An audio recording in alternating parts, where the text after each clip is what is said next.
teams think they're playing in a fair free agency market, and then they're left behind. Now, the Lakers are certainly in LA, so they're in a big market, but some people believe that Kawhi dragged his feet with them and really never wanted to sign there. He just dragged them along only to go to the Clippers anyway. I said on our last show that I felt like Kawhi and Paul George both had an axe to grind with the Lakers because they both wanted to play there.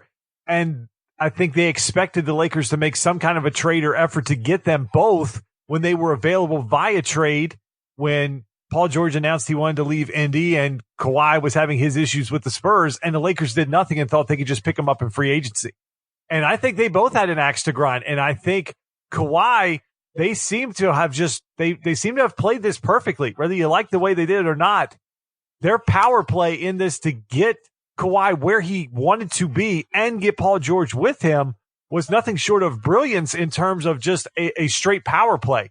And it was a move right out of the clutch book. So the Lakers can't really say anything, but they absolutely got played in this. They wanted Kawhi so bad. Clutch wanted Kawhi for LeBron so bad. The Lakers pushed all their chips into the middle of the table. And meanwhile, they just let one of the best free agent classes that's ever come along with not only A-list stars, but a lot of really good B-list guys as well. And they were all gone within 48 hours. And the Lakers were just had to keep going then. And it was all in on Kawhi. And it was like, well, if we don't get him, then we're going to get a bunch of D-level guys. We're going to get DeMarcus Cousins for $3.5 million. We're going to get JaVale McGee for $4 million. We're going to have to go get Danny Green. And I thought that was a problem all along, Eric. They had to be smart enough to know the talk all year had been Kawhi and the Clippers. And then there was a little bit of, well, will he go back to Toronto to defend his title? But the Clippers, that story never really went away in the fact that he liked them. The media seemed to talk themselves into the Lakers. And again, we talk about media manipulation all the time. They seem to just continue to churn the Lakers into this. And behind the scenes, I don't even think that they were even in Kawhi's thought. It was all about trying to get leverage, try to find leverage, try to build that in there. And they did it perfectly. But Eric, the Lakers, they absolutely got played, but they just fell into the trap that they should have never fallen into. I said it on the last show. They should have set a timeline for Kawhi. Look, we need to know, we need you signed here. You're not trying to get another guy. We've got LeBron, we've got AD. If you want to play with them, we need an answer by 8 p.m. on Sunday night. The free agency starts on July 1st. If we don't get that, we're going after D'Angelo Russell. We're going after somebody else that can contribute to this team. And then we can go fill out the roster with veteran minimums, with the JaVale McGee's and Rondos and Cousins and those guys, instead of having to pay those guys extra money. They should have done it that way, Eric. They allowed themselves to get played by Kawhi. Totally agree. I would have loved to have seen them have a chance at a guy like Russell rather than waiting for Kawhi. Now, what's interesting about that Lakers team as we kind of move a little bit forward is another hot topic from this week that kind of has me, as again, LeBron fanboy, but has me worried, is that Justin, the Lakers haven't even played one game in season 2019-2020. Matter of fact, they haven't even played a preseason game. And there are stories out about, well, would AD consider playing in a Chicago Bulls uniform? And I'm looking at that going, holy crap. I mean, how are we talking about that? And it's got to be a little bit scary. Now, I don't think it's an imminent thing. I don't think it's like, well, AD will play his 1 year out with the Lakers, and then during free agency, he's going to hold the Lakers hostage and try to get to Chicago. I don't think that's going to happen. But if you're LeBron, if you're the Lakers and you're hearing, well, yeah, AD would be willing to play in Chicago, you got to be looking at the guy like, well, you just freaking got here, dude. It goes back to what we talked about when this whole situation came about. Was Anthony Davis's heart fully into going to LA, or was this a move where Clutch and Rich Paul were pushing him there, where he just wanted to get out of New Orleans and they said, hey, we can get you out, but we're going to get you to LA. And he was like, okay, maybe he wasn't fully sold on that. This whole thing came up from him being in Chicago for a camp and somebody asking him about playing there, and he said he would consider it. But you got to remember, he's a free agent after this year. So again, it's a similar situation to Kawhi with Toronto. He can play in LA, and if things don't go well or he doesn't like the situation, he can get out of town. So I think this is a trial period for him as well. And this is a trial period for how this is going to work with LeBron, how it's going to work with the Lakers, how this whole situation will play itself out.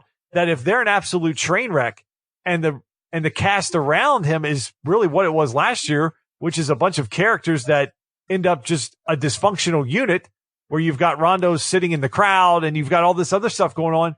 Maybe AD opts for a team like Chicago that's got a young core and they're trying to develop in an Eastern Conference that who knows what it's going to look like. So I think this is very much a trial period for Anthony Davis as well. I don't think there's anything that says he is locked into LA for the next 3 or 4 years.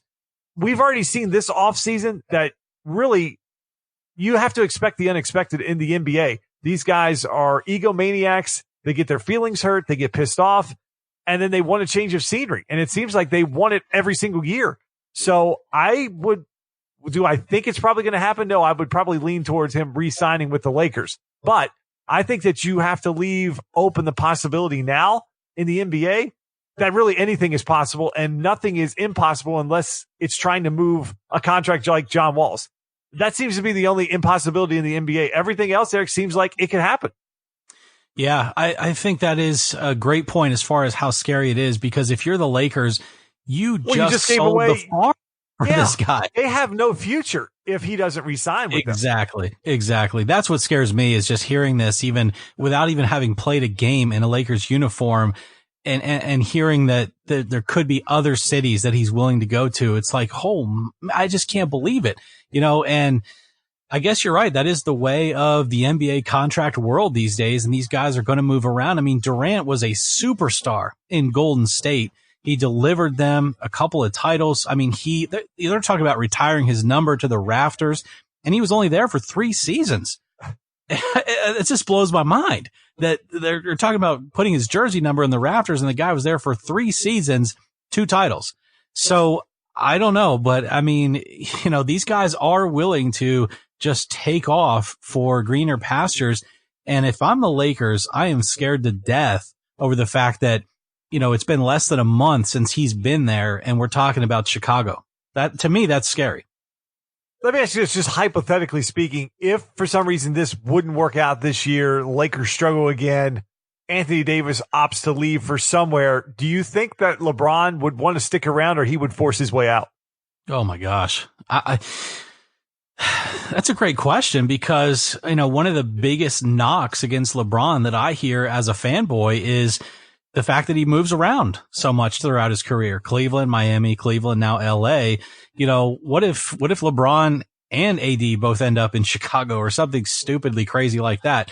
I wouldn't love it. I wouldn't love it at all. I mean, I really wanted Cleveland, the last Cleveland, to be where LeBron ended his career. I thought that's where especially after winning the title a couple years ago, I really felt like that was his legacy then. You brought a title home to Cleveland. Now finish your career there. If you do that, nobody remembers in the long run, 10, 20 years from now, that you went to Miami for a 4-year stint and came back. I think that would kind of be swept under the rug.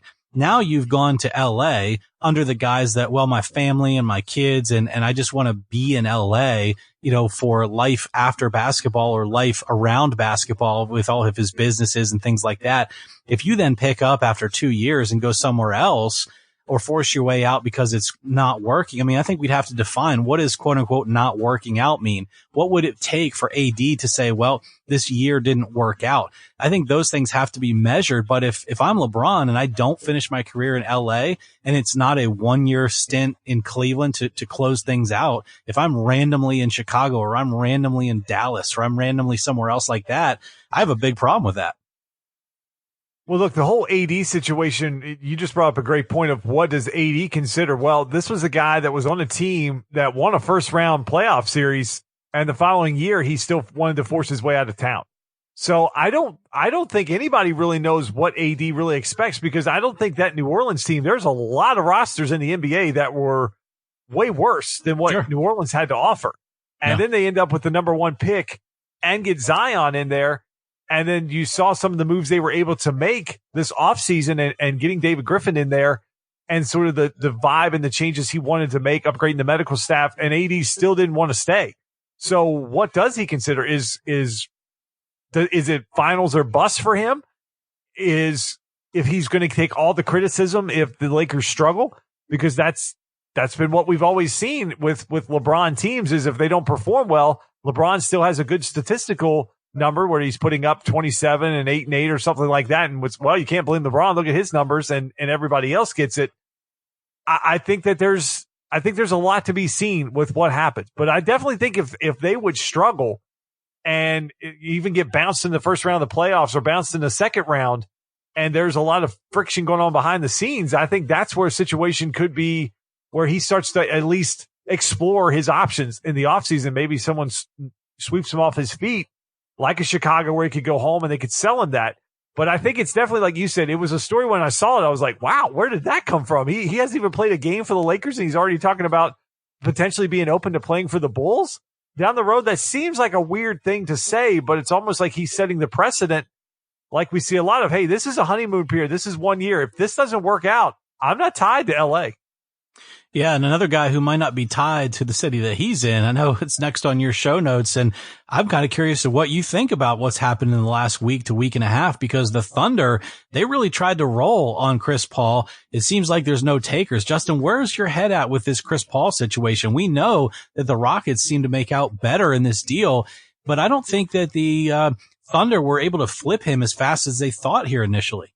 No, and look, John Wall has the worst contract in the NBA, and a close second and third is what Westbrook and Chris Paul had. So I think that they were trying to get Westbrook's deal had basically a 3+1 on it. Chris Paul had a 2+1. It was saving them a year and a guy I think they thought in an asset that would be a little bit easier to move, especially even looking at next year. Maybe they have to hold on for him for 1 year, and they still got 2 first-round picks and 2 potential swaps.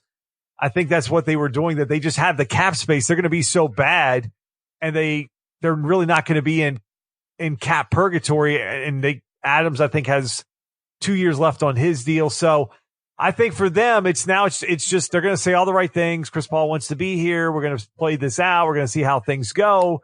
And remember, so many players signed this offseason. When you sign a deal, you're not eligible to be traded until mid-December. So I believe it's like almost 40% of the league is untradeable at this point. So when you start to look at that and the fact that a lot of teams don't have cap flexibility and they can't move the players that they would need to create it, it's created a log jam where they can't really move CP3 at this point. So yeah, I think the next thing will be, unless he comes in and Oklahoma City is suddenly flirting in the middle of the pack where they're a 5, 6, 7 seed in the West, and they feel like, all right, let's just play this out then.